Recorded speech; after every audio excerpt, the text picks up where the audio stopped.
क्या आपको अपने चेहरे के एक तरफ तेज झंझनाहट के साथ करंट जैसा दर्द आता है जब आप कुछ खाते हैं, पीते हैं या किसी से बात करते हैं, या कभी कभी सिर्फ आप अपने चेहरे को छूते हैं हाथ से?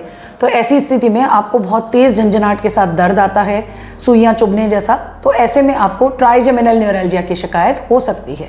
नमस्कार, मैं हूं doctor Praveen Gupta, interventional pain physician. आज हम बात करेंगे ट्राइजेमिनल न्यूरैल्जिया के बारे में।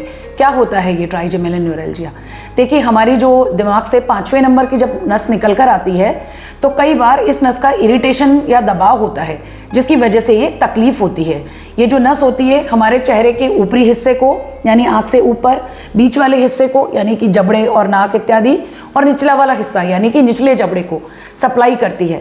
तो कई बार ज़्यादातर केसेस में कारण पता नहीं होता है। एक खून की नस होती है जो इस नस के ऊपर हमारे दबाव बनाती है, जिसकी वजह से ये तकलीफ होती है।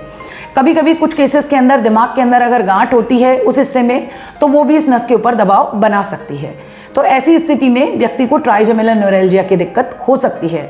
अब हम बात करेंगे इन्वेस्टिगेशन की। तो क्लिनिकल डायग्नोसिस होता है और इसके साथ ही साथ हम MRI ब्रेन करवाते हैं कि अगर दिमाग के अंदर किसी तरह की कोई गांठ या कोई दूसरा कारण हो उसका पता लगाने के लिए।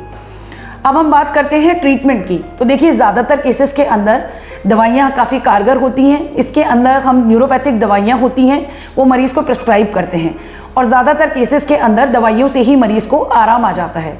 पर कई बार ऐसा होता है कि दवाइयाँ लेने के बाद भी मरीज़ को आराम नहीं आता है, या फिर दवाइयों के कुछ साइड इफ़ेक्ट होते हैं जो मरीज़ को सहन नहीं हो पाते हैं।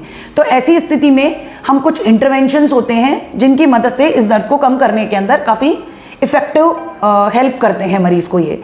तो उसमें मैं बात करूँगी, एक होता है रेडियो फ्रिक्वेंसी एब्लेशन, यानी कि इसमें हम एक्सरे मशीन की मदद से एक पतली सी सुई के द्वारा दिमाग के वहाँ उस हिस्से में पहुँचते हैं जहाँ से नस निकल कर आती है, और RF एब्लेशन के द्वारा इस नस को शांत करते हैं।